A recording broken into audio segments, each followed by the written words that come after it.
Hello and welcome to the Work of Thy Hands podcast, where we interview Christian creatives conversing on the ways they have seen their creative projects as co creative efforts with Christ, times they have drawn inspiration from the physical creation, and their thoughts surrounding the nature of work as a creative. I'm your host, Allison Ramirez, and today I'm thrilled to be welcoming our next guest to the podcast, Colleen Marie. Colleen writes inspirational small town romance. She is the author of the Emerald Isle University series, Sadie Starr, and a new women's fiction series coming soon. She also created a nature writing course and is launching more lessons. Welcome, Colleen. Hey, thanks for having me. Yes. Yeah, this is so great to have you on because I've been able to follow your journey. I edited one of your books and just like through the different writers communities that we're in, seeing your growth in writing and also everything that you're doing with animals. It sounds like animal assisted therapy, and then now you're working on some writing courses. So yeah, maybe just start by like a brief intro to how you got into writing and creative works and anything you want to share with the listeners.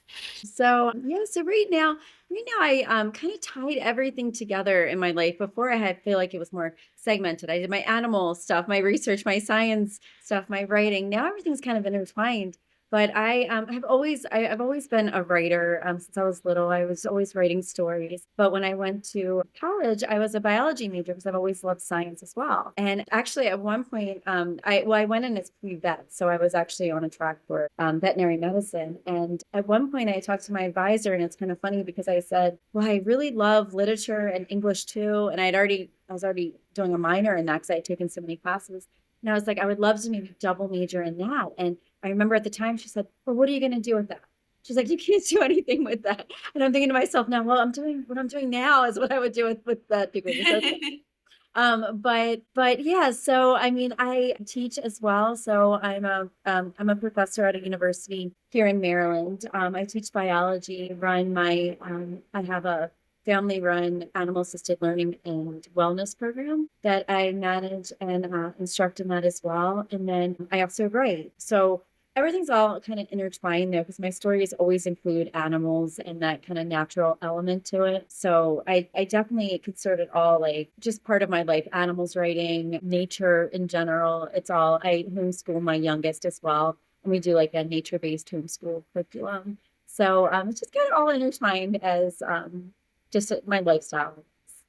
Yeah, that's wonderful. One of the questions I ask is how people balance like their work obligations, especially as creatives, because most of the people I interview, their creative work isn't their full-time job. It's like supplemental to something else that they're doing. So it sounds like, yeah, you're a teacher, professor, and then you do the writing, and then you have your at home, you said the small business with the animal assisted therapy. So how do you manage all of that? What is your like advice or your schedule look like? Definitely trying to find a balance. I will say, a few years ago, I was teaching full time and also a part time teaching job, and we have three children. And that got really stressful because there was a lot going on. I was really getting kind of worn out and just burned out, and I didn't have any time for writing anymore. And then we made a decision within our family that I would homeschool and stay home with my daughter, which is actually, she was the one that led that. She really wanted to do that. And so we kind of made this change where I left my full-time job and now I have a few part-time jobs that coincide a little better with it. So when I do this, I am lucky in that the university that I teach at, I've been there 6 years now, and I love our department chair, and she's really flexible with my hour. I'm able to plan my schedule according to my husband's schedule as well, and taking care of our children. So I'm able to each day plan in writing time, plan in teaching time, plan in home time, all of that stuff in there, which wasn't really possible to the same degree when I was working full time. So I still say to myself, I'm still a full time worker because I have multiple part time stuff happening. And of course, being a stay at home mom and homeschooling mom as well. But I feel like it's more of a balance now. So the key is just the balance throughout all things. Yes, I can relate to that as well because I was working at one point, I was working pretty much full time at a parish doing their faith formation. And then I was also in school for my master's in theology. And then I was teaching like one or two courses at an online homeschool academy. So it was a lot. And that was also still wanting to write, which that got put on the back burner with all those other commitments. But yeah, now I work part time as like an office admin at a church, and then I also am a writing coach online at a university, and then I do my writing and my editing. So yeah, I can definitely relate to that kind of the balancing act. But at least for me, maybe you feel similarly. I like having a lot of different things because each is like a little different and it like uses a different part of my brain, and I'm never bored, and I always like to have my toes dipped in lots of different areas. Absolutely. I completely agree. And like when we were doing this, it's funny that you say that too. I like having all the little kind of pieces too. I feel like it's really good. And when we originally said, okay, well, I would do the homeschooling and do part time and all that. I really did not want to leave the university though, because it was also in my program where I teach with the animal assisted learning and wellness. I have a lot of younger students, Mhm. whereas at the university, I love like the in depth conversations and just that whole atmosphere. And so it's like I love having some of that. And then I love having some of the younger students, and I work with veterans on the farm as well with the horses. So I have all this variety, and then the writing and the homeschooling. And I feel like with my daughter in particular, my sons are a little older, and they go to more traditional schooling. So they get to see it, but not to the extent as my daughter, but she gets to kind of see me doing all of these things as well. And I think it's great that she knows that, well, this is a dream of mine as well. Like I want to connect everything together. I think this is something, really worthwhile. And she gets to see me doing something that really fills my soul, with what I feel as though I'm called to do. And I think it's a kind of a healthy balance between all of them. Yeah, definitely. That's so true. Well, leading into my next question about the nature and the animal themes, I have lots of animals myself, and I love spending time in nature. And it sounds like you, with your animal assisted therapy, you have that. So, what does Yeah. that like look like? Like, if like when you meet with people, what do you usually do with the animals? Yeah, so yeah, I'm one of these people. I can't imagine my life without some kind of animals around or in nature. Like if I'm inside a little too, I just got to get out. So our general, actually, the way I started, I told you I was pre-vet initially, so I'd always Mhm. had that desire to do something with animals. I researched the human animal bond for years through graduate school. It's just amazing, and I started actually on the farm with horses. So I did all my training through an organization called Path International, and I became a certified equine specialist in mental health and learning. And that took a few years and lots of hours, on the farm. And then I was able to start my own practice. And I went to San Antonio one fall for a conference with Path. And as I was talking to them, as I was getting my certification, I was at the end and I was kind of talking to the mentors there. They asked me why I was limiting my program that I wanted to start and get, funded and certified to just horses because of my background and all of our companion animals. Very similar to you, we have a variety of animals in our home and in our area as well.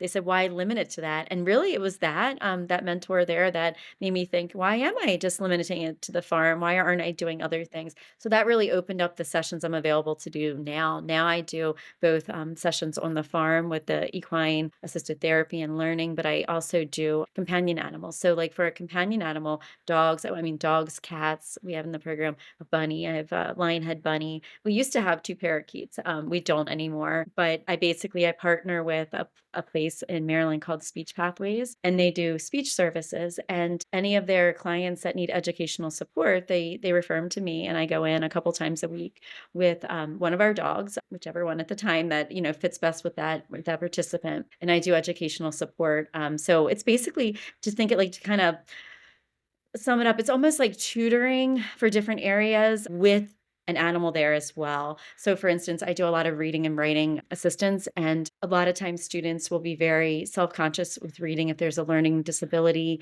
or a delay, and they may have been in a situation where they were teased in the past or they're just very self conscious about it. Having an animal there really opens them up. There's that just natural. I mean, our pug, for instance, we have a pug that goes, and he's definitely a favorite in her program, Nobi. Everybody loves him, especially the kids. So he tends to go more than anyone else because everybody requests him. But he will just sit in their lap. And then all of a sudden, this student, I'm just thinking of these, I won't say names, of course, but I'm just thinking of these students. Maybe will sit in their lap, or they'll just be petting them, and then they'll be able to read. Even if they're messing up, they won't be. So it gives them that confidence because there's that non-judgmental aspect to it.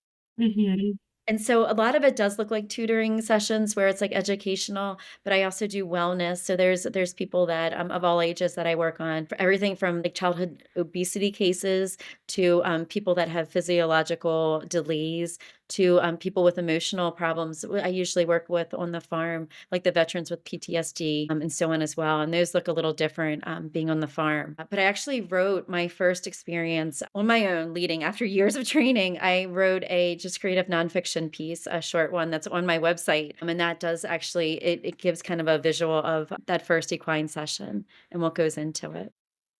Oh, I just loved hearing you talk about that because that sounds like so much fun. Like you're combining, you have an animal and then you're doing the reading or the writing or the other things and helping people work through their different challenges that they have. So I also have a pug too. My pug is named Leo.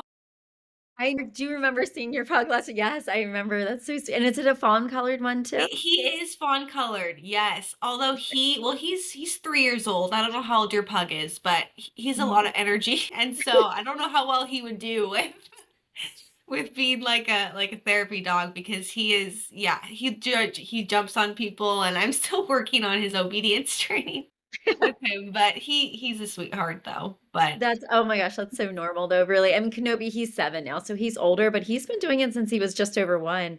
I had to wait. Yeah, he got I was able to get him certified just after he turned 1. He just innately had that personality that was good. But I will tell you, we have 2 other dogs. One we rescued, and I was so hopeful that it would be great in this program, and she just will not be a good fit. You know what I mean? Like after all the Mhm. I just know she won't, and we have a puppy now that is in training. I think he will be a good fit, but he's Oh, not going to be certified. He's just over 1 now. He'll probably be okay. 3 or 4 by the time we get in. So there's no I would say there's really no set that kind of timing for it. Right, and I'm sure Uh, some dogs have a natural, or even any animal, predisposition to it than others, depending on their Absolutely. personality. Yes, Yeah. absolutely, that is so true. Yeah, so you've got your dogs. I think on your website I saw you have a cat and Yeah, you have a bunny. I also have a rabbit too, oh, okay. a Holland Lop. He's about 4 years old. And he actually would be perfect because he is just so docile. And some rabbits are kind of crazy and they love to chew and jump around, but he'll just like lay in your lap and he's very sweet. It's really sweet. Yeah, that's exactly the personality. Well, our cat too is a Maine Coon mix. So I don't know if you know Maine Coons, but I didn't know until we just adopted him from the shelter. But we just thought he was a big gray cat, and he was still growing. And he's I mean he's a good 20 pounds now. He's huge and long, and so he's longer and taller than Kenobi, our pug, the cat is. And so it's funny. They're like, "Is this your cat? That's a cat?" I was like, "It is a cat." He's very, but he's so calm. Like you were saying, he's very calm. Mhm. He doesn't have so he'll just sit and purr when people pet him. So he's really great in the program too. Kenobi's Yeah. still the favorite of most people, but Cat's great too. Yeah, well, great. Well, good. Well, moving on to your creative writing work. So I know that you've got several series. I think on your website it said the Clawdaw Tales was like the overarching name of several different series that are all set in Ireland. Is that right? Okay. How did you pick Ireland? Because I personally love Ireland. I got to go there in 2019 for the first time with my mom for a few weeks, and I just fell in love with the with the country over there. So my family is Irish. My grandfather came over from Ireland, and I grew up. He lived with us as well, and so I grew up with him. He actually passed away when I was a little younger. A character in Tegan's Treasure is based loosely on him, just like his name, just as his idea.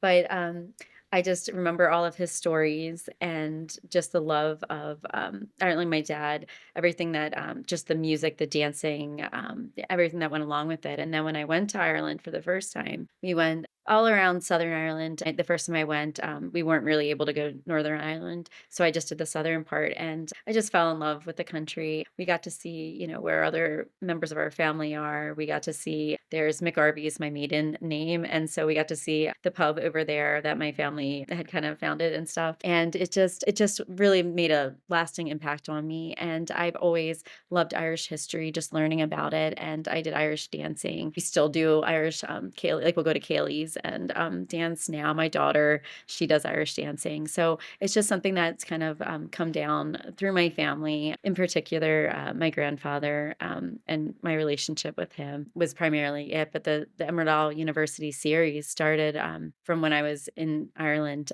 that first time. And we had just been kind of pulled off on the side of the road. We were in this bus.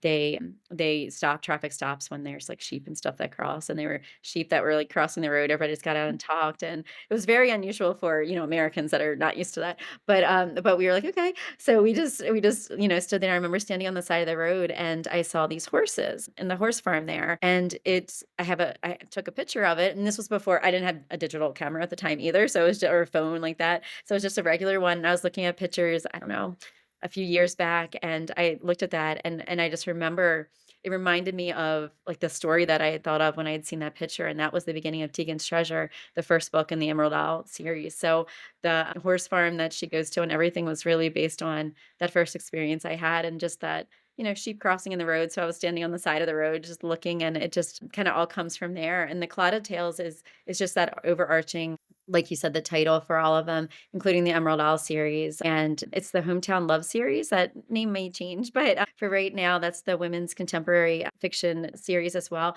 and that has an Irish element to it as well. All of my stories do, but that one does take place mostly in Maryland, actually, in Berryville, which is the hometown of the O'Reilly sisters from the Emerald Isle series. So they're all intertwined that way as well. So there's like there's still Irish people that are coming over. So like I don't want to give too much away, but like the love interest or whatnot coming over. So it takes place, I'd say all of them take place either in Ireland or in the small town of Berryville, which is in Maryland here. Yes, I know. I've read the first couple books because it's going to be a trilogy, the Emerald Isle series, because it's each book is following one of the sisters, the O'Reilly sisters. So yeah, I Mhm. read both of those and really loved both books. I'm looking forward to the third one. And then I know you have another book, Sadie's Star. I haven't read that one yet. Is that part of a larger series too, or is that a standalone? Yeah, so that's a standalone. That's actually my thesis for my MFA program that I did. In that, Sadie Starr originated really from there, but that's a nature-based, inspirational young adult fiction novel. So that one is. I feel like all of my writing is somewhat nature-based, definitely small town romance. And Sadie Starr is no different from that. But in Sadie Starr, there is a really heavy influence of just nature in general, with the Great Bear Rainforest, the Redwood National Park in California. So she's actually at an animal sanctuary, a rescue there. Her mom's a veterinarian. So there's a lot going on there, and there's a mystery with some missing spirit bears from her home base in the Great Bear Rainforest. So Sadie is one that I feel like I really grew with Sadie because she was my first like professional writing piece. And I feel like as I was working through the program and working on that story, I feel like I was just growing so much as a writer as well, and where I felt like I was being called to write too. Like I just felt like throughout those years, I just kept going back and praying, which direction should this lead? Where should I go? And I feel like Sadie Star will always be like special to me in that way because I feel like it's the story that kind of started my own story with writing.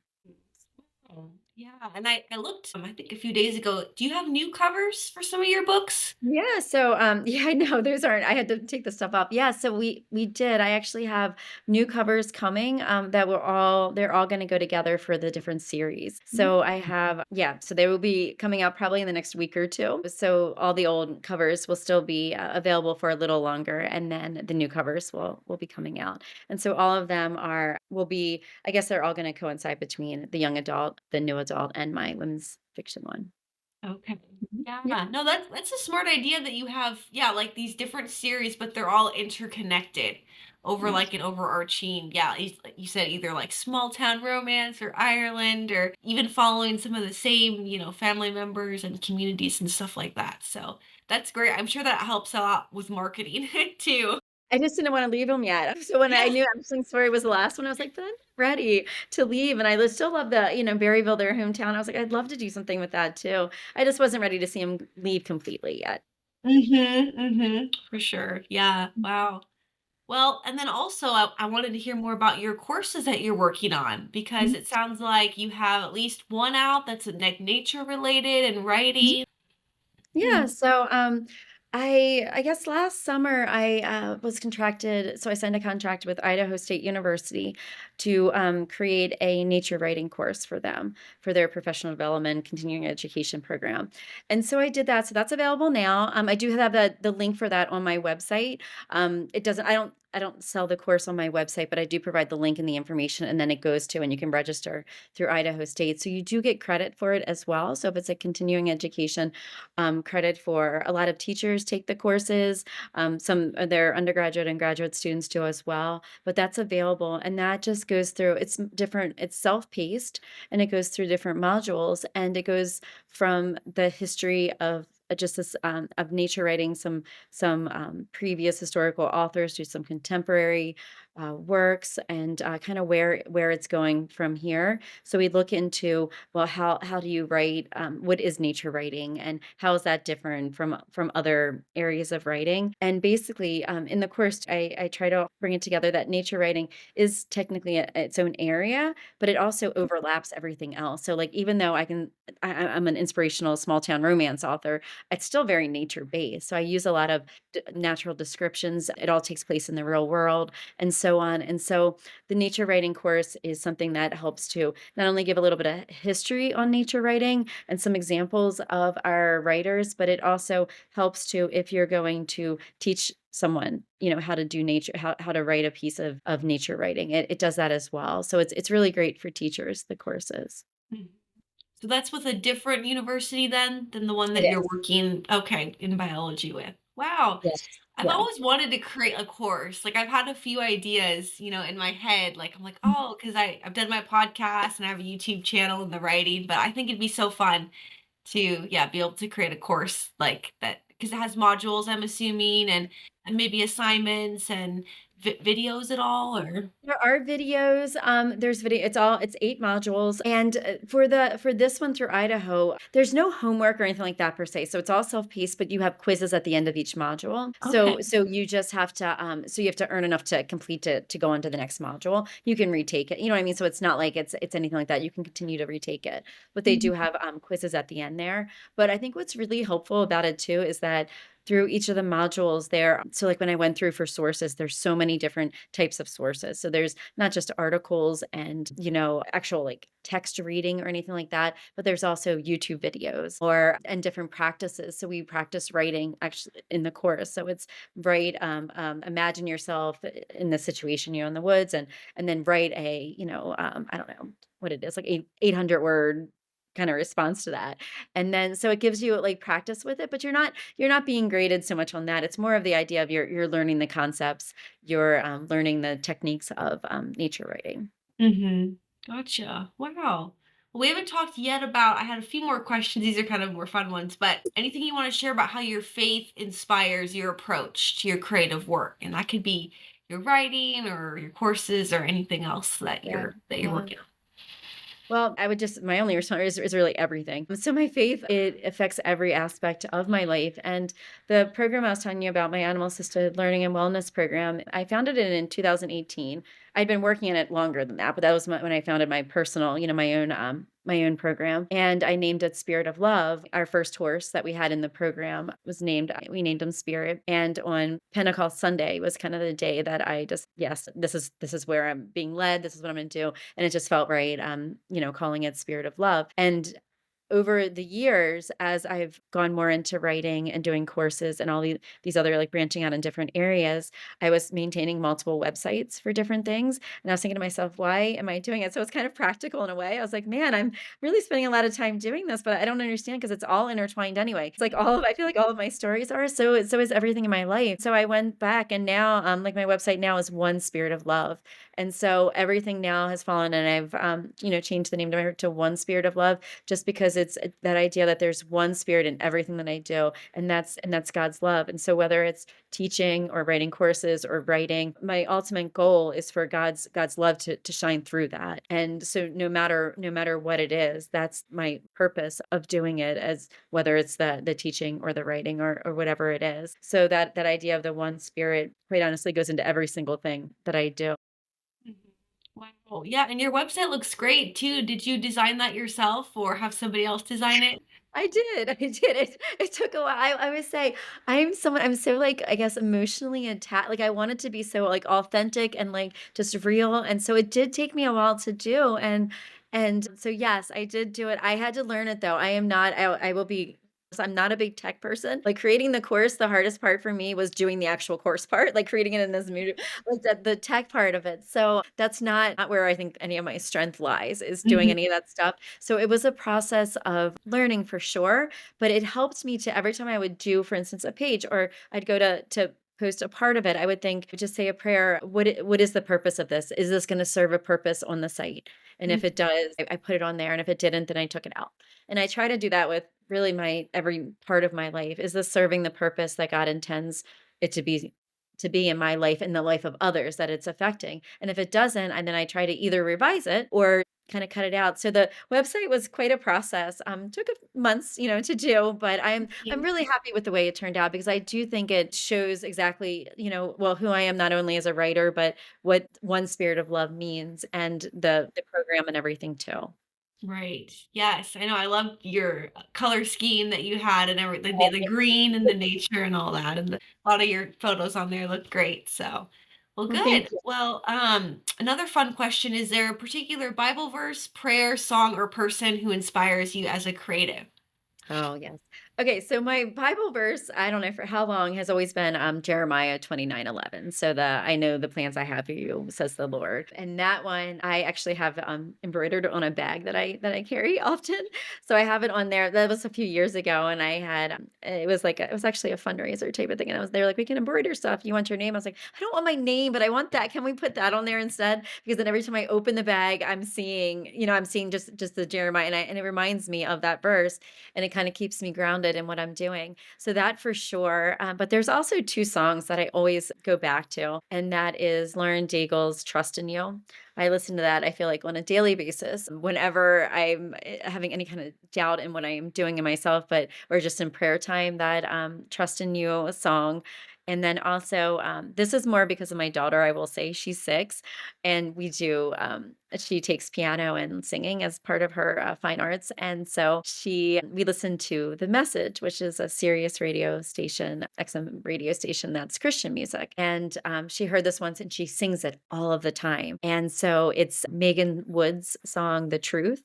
Oh, yes. Do I you love know that one? yes. That song, oh my gosh, every time I hear it, it's just really meaningful to me. It just reminds me who we are, as daughters of God, and I always hear my daughter, like, singing that in my mind, though, even when I hear the song, and it just reminds me of how special, our life is, and how blessed we are, and how much grace, God pours out on us on a daily basis. So those 3 things are really my grounding. Mhm. Yeah, no, I recently heard that song by Megan Woods, like, a month or 2 ago, and I do listen to it a lot. It's a good one. Yes.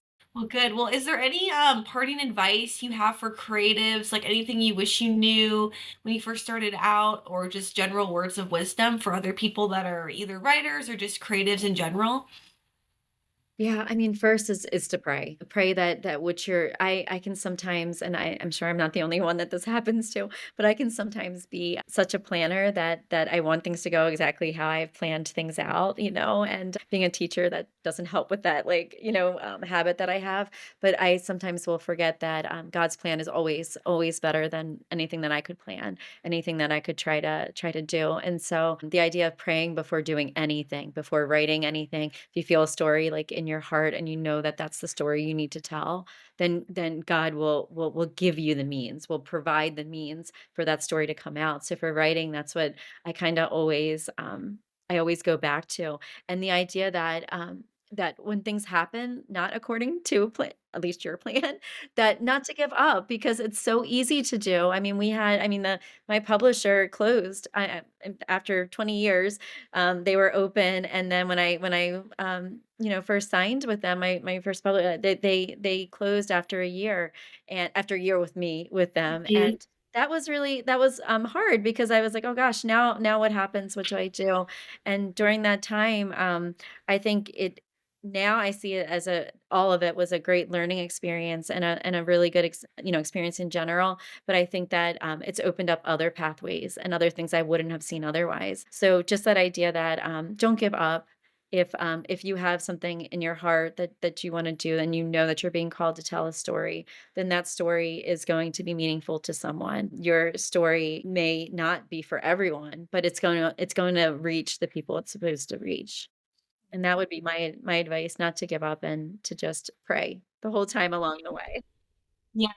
Well, good. Well, on that note, those of you who are listening, if you want to check the show notes linked below to Colleen's email address, website, and social media links. I always like to close out with a prayer that's for Christian creatives. It's a really good one, very inspiring. So we can pray. In the name of the Father, and the Son, and the Holy Spirit. Amen. Creator of the universe, how infinite and astonishing are your worlds. O divine imagination, you created a crater when you imagined me into existence. Breathe breath into so much dust. Let me lament for forgetting daily to rise up out of the clay. Free me from the deceit of the mundane and from the lure of comfort which dulls all my given edges. Most of all, light of my life, forgive my blindness, open all my eyes.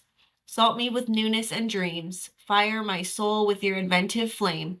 Let me be committed to the world by it and find in it the deepest joy. Universal creativity flow through me. Faith to see things not yet seen. Hope to overflow broken cisterns and love to free me forever. Flow, O river, from the holy temple through my mind to my hand. Infuse my work with spirit to feed hungry souls.